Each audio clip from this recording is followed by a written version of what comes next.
Good afternoon to all of you. Thank you for joining us for this weekly media briefing. To be honest, I don't have any announcement, but I'm happy to take questions. Srinja, we'll start with you. So, times now. We know that Zakir Naik is currently in Oman, and he has a meeting on the 25th, after which he leaves on the 26th. I don't know so much, I must confess. We also know that a government team has reached Oman. Can you tell us if there is any issue that relates to extradition, and also if India has an extradition treaty with Oman? Siddhant.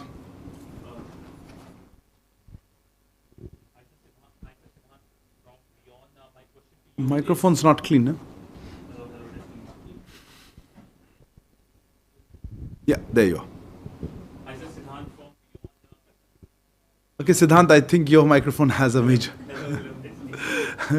Why don't I come back to you? Yeah, your microphone there? Hello. Yeah.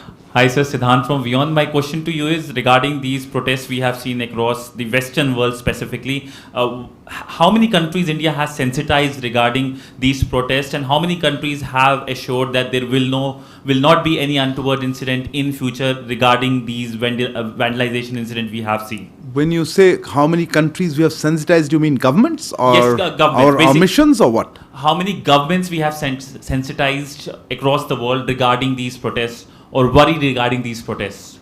Okay. Yeah, go ahead. Hassan Rishikesh from PTI. The Canadian Foreign Minister has made comment on the internal situation in Punjab, saying that she expects the situation will be normalized in Punjab very soon. So, would you like to make any... Isn't that a good thing to say? You don't want the situation normalized soon? No, Canadian Foreign Minister No, is I'm just commenting on our internal situation. It didn't seem like anyway, I'll come back. Okay.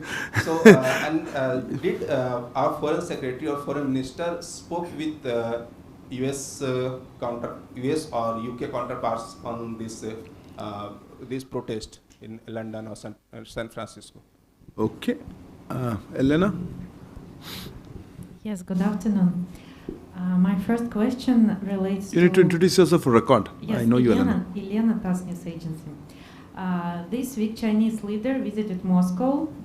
So it's interesting if officials in New Delhi watched this visit, its outcomes, and in general, what is your assessment of these contacts, Okay. which play important role for international arena. And my second question is... Just take one, I'll come back to you. Here's something related to that. This is the meeting, Reza from Hindustan Times. This is the meeting between the Russian and Chinese leaders. In the joint statement that was issued, there is a very clear reference to the Indo-Pacific and the proposal of an alternate Asia-Pacific strategy. And also, there is this bit about not politicizing... It says Indo-Pacific strategy or Asia-Pacific strategy? As an alternative, they have proposed the Asia-Pacific strategy to the Indo-Pacific. And there's a very pointed mention about not inserting external matters into multilateral forums, which seems to be about Ukraine and the G20. I was wondering if you would like to comment on that. Not inserting external matters into multilateral. Okay, let me try to take this round of questions and I'll come back to it. Sinja, I'm not going to confirm all the stuff that you said because I'm not aware of it. That's up to you. As I said, I'm not going to confirm all that. Look, let me just reiterate what we've been said in the past. Zakir Naik is an accused in numerous cases in India. He's a fugitive from justice. We have taken up the matter with the government of Oman, with the Oman authorities, and we will continue to take all necessary measures to bring him to face justice in India. I think I'll leave it at that. As regards the extradition part, I'll need to check on that. I think the list of countries with whom we have an extradition treaty that is ratified is already available publicly. Oman is not on the list, so I need to reconfirm the exact data. So this one I'll come back to you. Siddhant, let me mention, I don't know what you mean by sensitize the governments on the issues of security. Whenever we feel there is an issue relating to the security of our missions abroad, high commissions and embassies, this issue is taken up. Whenever we have concerns where we feel that there could be some activities that may harm our interests in terms of security interests, we do take it up. You would have seen in specifically on at least in London and San Francisco, we have strongly taken up the matter of vandalization and attacks on our missions there, post there. And you would have also seen our statements that we have put out in this regard. Let me just say we expect that host governments will take action to identify and prosecute all those involved, and also take necessary measures to prevent the recurrence of such incidents. We would hope host governments provide full and adequate protection to our missions as well as to the personnel working there. I think that's probably what your question was. You mentioned assurances also? No. You said, what assurances have you received? Look, on that element, let me just say, look, I think we are not interested in just assurances. I think we would like to see action. So that's what I would leave it at that. On the Canadian Foreign Minister's comment, look, I've seen briefly, it was, I think, in the context of parliamentary discussions there. But let me make a larger point here. I'm not going to go specifically into that. What you said I can't disagree with having situation normal. I think its situation is normal. But let me just make one broad comment on, let's say, foreign, as you said, foreign parliamentarians or foreign leaders may commenting on that. As you are aware, authorities in Punjab are undertaking operations to nab a fugitive. Information regarding that operation is being shared by authorities concerned in Punjab on a regular basis. We would urge people abroad not to be taken in by inaccurate and motivated narratives that are being circulated by some elements on social media. Eliana, I wouldn't like to comment on discussions between leaders of two other countries. That's their bilateral relations. So, yes, as diplomats, we keep an eye on all international developments. But I don't really have any comment on that for you. I think Reza, you had a linked question on that. Look, again, your presumption of what they mean, that is a joint document. It wasn't drawn up in consultation with us, so I'm not going to speculate on what they meant by inserting other elements into multilateral events. We have always believed that in multilateral organizations should not bring in bilateral elements. You know that our position on that. I don't know what they have in mind. So I would let it be to just say that, yes, we are obviously aware of this meeting, but I don't have a comment on that. Sorry? No, that's what I'm saying. I don't have a comment specifically on that. I think our position on Indo-Pacific has been clarified numerous times. I don't really think we need to do it right now. Okay, go ahead. You had a hand up. I'll come back to you. You had a second question? Come back. Yeah. Sir, it's Abhishek Jha from CNN News 18. My question is regarding a recent protest by Khalistani in Canada, in Surrey, where Indian High Commission was expected to have a function. He was supposed to have a dinner. But due to that protest... Could you just repeat that? Indian High Commission was supposed to? High Commissioner was supposed to attend that event. And due to this protest that was cancelled, apparently, there were police presence also, but one of the Indian was assaulted as well. One of the journalists was taken away from the spot. So have you had any conversation with the Canadian authorities? What actions they have taken, if you could share with us that? Fair enough. Yes, please. Sir, Saurabh from ANI. Sir, on MHE order, Delhi police have registered a FIR. Slowly. What? Sir, on MHE orders, Delhi police have registered a FIR regarding the protest happened outside the Indian mission. Okay. So, sir, have the authorities made any move or any approach to MEA? Should ask MHE, I'm just curious. No, so what exactly is the question? Sir, how the MEA will assist in... Okay. I saw another hand there. Yeah, at the back.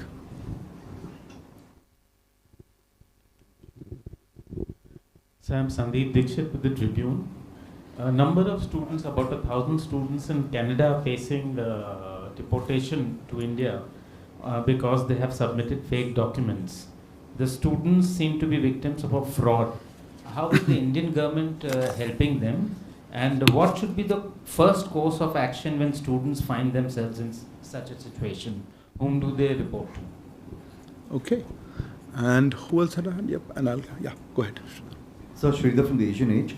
So we saw two sets of developments. One is the British Secretary of State for Foreign Affairs saying yesterday that they're going to comprehensively review the security, and they were already in touch with the Indian High Commissioner there. And the other set of developments was in Delhi, where there were reports that the barricades and some special security paraphernalia around the British High Commissioner's residence at Rajaji Marg, as well as the British High Commission at Chanakpuri, were removed.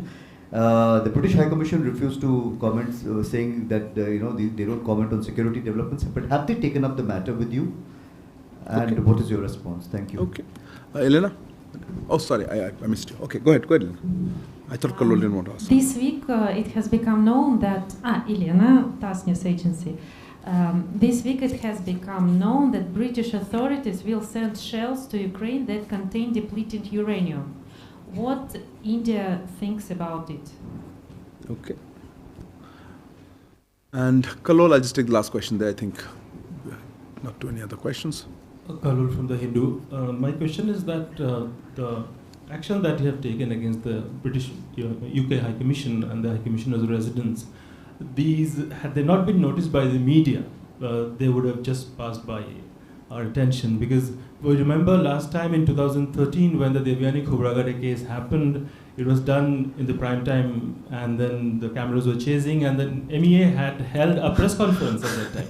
This time you have not even acted against the, I'm sorry, but there's been no action against the US missions in India, despite the fact that there's been... No, the reason I'm looking strangely, I don't know what your question is or the statement is. Can I unload this question? Could you ask me specifically what you have in mind? Exactly. That, the action against the UK High Commission and the diplomats, High Commissioner's residence were taken quite silently. Okay. Was there an attempt by the Indian government somehow to downplay it from the very beginning? With you present? How is that possible?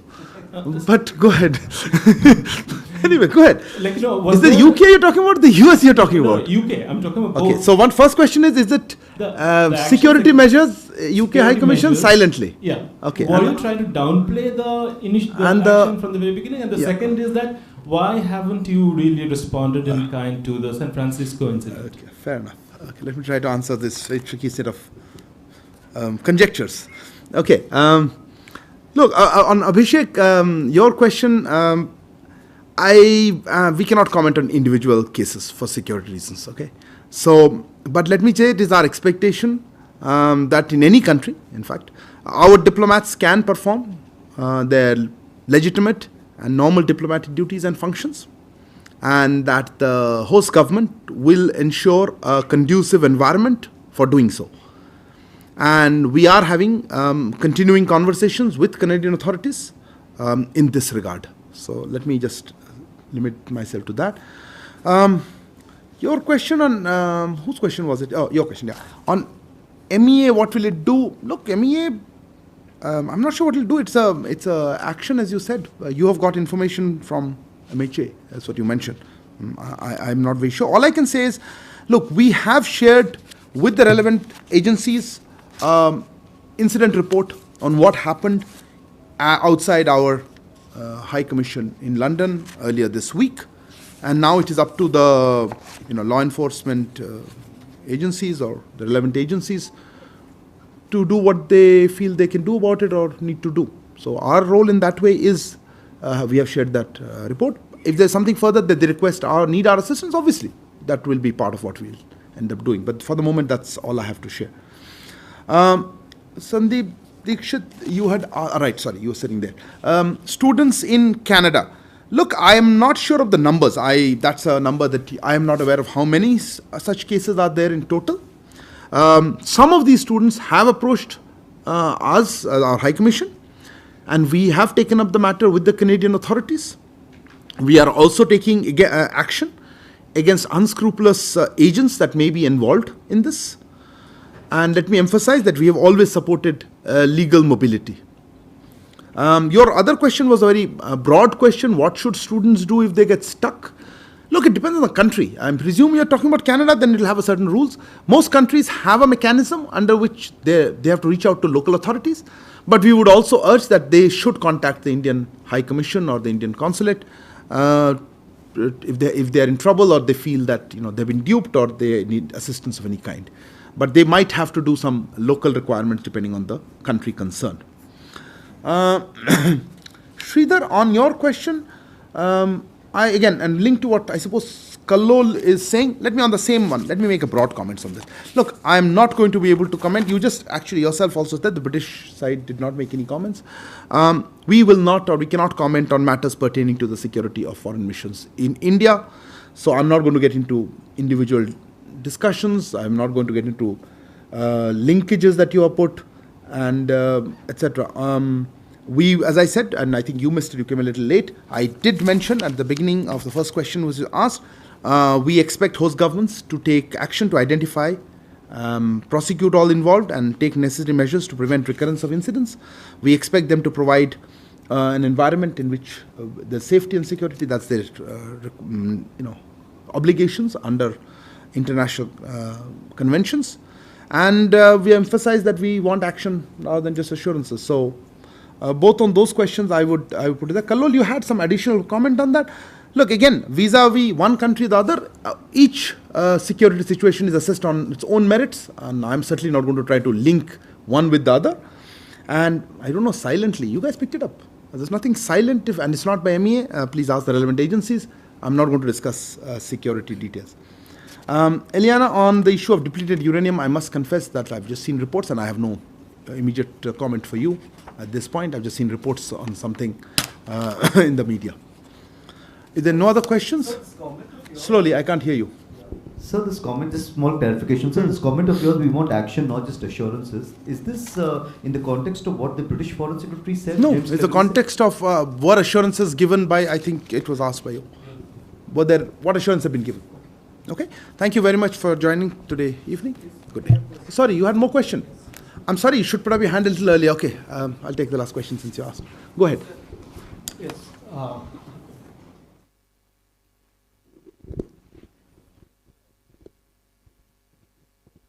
Yes, please go ahead. Chakraborty from China, Delhi. 2 days ago, Chinese embassy, Margia, chargé d'affaires said, China and India will have to face the difficulties arising out of the border situation.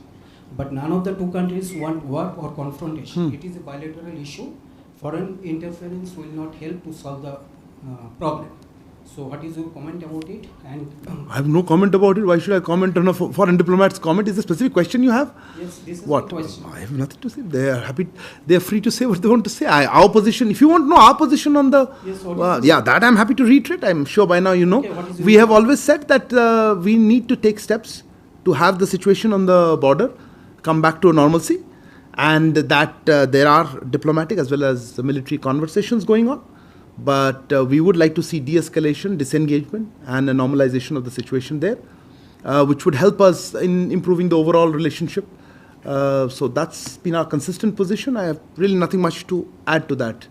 Okay? And the ambassador further said... Look, this is not an interview, but anyway, please ask your question. I'm putting my questions.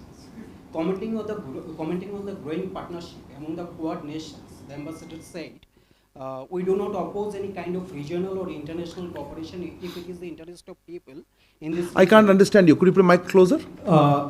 Yeah. We do not, commenting on the growing partnership among the Quad nations, the ambassador said, we do not oppose any kind of regional or international cooperation if it is the interest of people in this region, but we oppose those small circle composed for the purpose of geopolitical intentions for the containment of China. So what is your response? I have no idea what she's talking about. Who has the next? Sorry, I've done with the question. Unless you have something else. Something else? Yeah, please, go ahead. I should have closed the thing. You should have finished your question one round. Go ahead. Sir, in the wake of these attacks in San Francisco and London, and there have been attempts to desecrate temples in Australia, we are hearing that there is additional security that has been provided for Indian missions in Canberra, Sydney, and Perth and Melbourne. Could you tell us a little about it, please? Okay. You have more questions? What? Huh? Okay, different question. You forgot about it first round. Okay, go ahead. Sir, we have seen reports of Mehul Choksi being removed from the Interpol red list.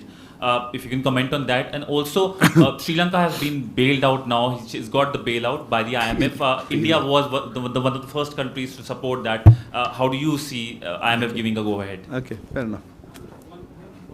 Huh? More questions? Okay, go ahead. Suddenly people are woken up. Okay. Reza from Hindustan Times. Yeah, thanks, Reza. You mentioned an incident report about this incident in London. Yeah. Does that incident report identify some Indian nationals who were involved in the protest? Okay. Kalol, you have something further?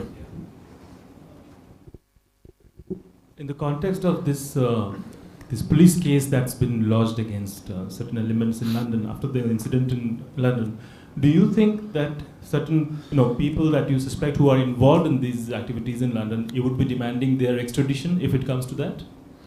Sorry, repeat the last part again. I'm saying if you really could, police case are you talking about, or are you talking about something else? The police case in Delhi. In the context of that, would you prefer that, or would you request in future that these culprits should be handed over to India? Okay. Most of these questions, I'm frankly, Srinjoy, on your questions of additional security measures, you'll ask the Australian side. We have certainly been taking up the issue of vandalization as well as security requirements that our missions and posts may have. As I said, I'm not going to discuss the detailed security posture or what requirements we have. But yes, we have been talking to authorities not just in Australia but elsewhere. On the issue of Mehul Choksi, look, he used the word red corner notice or something has been removed. Let me just take the larger point. Our focus is on getting economic fugitives to face justice, to come back here, face justice in India, and we will continue to make all efforts in this regard. Specific issue that you raised regarding red corner notice, otherwise, look, I would have to direct you to the concerned agency. I think they've issued a detailed press release. I really don't have anything to add to that. On the bailout, as you call it, with Sri Lanka, look, we have been, of course, let me first of all welcome the extended, the EFF facility agreement that they did with Sri Lanka. As you are aware, so we welcome this announcement. I think it's made by the IMF itself and both by the Sri Lankan government. We hope that this step will further support Sri Lanka as it strives for the early economic recovery, path to economic growth. As you are aware, India was first bilateral creditor of Sri Lanka to support debt restructuring and also convey specific and credible financing assurances to the IMF. I think we did it on 16th January or middle of January, so that it cleared the way for Sri Lanka to secure this IMF program. And on a larger note, we would expect all concerned to engage in the forthcoming process of restructuring of Sri Lankan debt in the spirit of transparency and comparability of treatment for all external creditors. That will ensure that no side arrangements are made with any creditor. As regards, Reza, your query on Indian nationals in that report, look, I'm not going to divulge what was the incident report. This is now a legal matter, in any case a security matter. Similarly, Kallol, on that, look, we are not the police authorities. What the police or the legal process might entail is something that's speculative at this point. I'm not going to comment on that. We have shared the incident report and let the concerned authorities now take that forward. If there is any update on that or anything that involves MEA, we will certainly tell you. On the China-Delhi query, look, as I mentioned on the second part that I answered your first part, our position on Quad, I again will not repeat. People have, I think External Affairs Minister has said it, Foreign Secretary has said it, how we view the Quad. How other people view the Quad is up to them. We have certainly, Prime Minister has been talking about being a force for good, force for global good, and what it aims to do and what it is not. How other people's comments, I'm not going to get into that. Thank you very much. Good evening.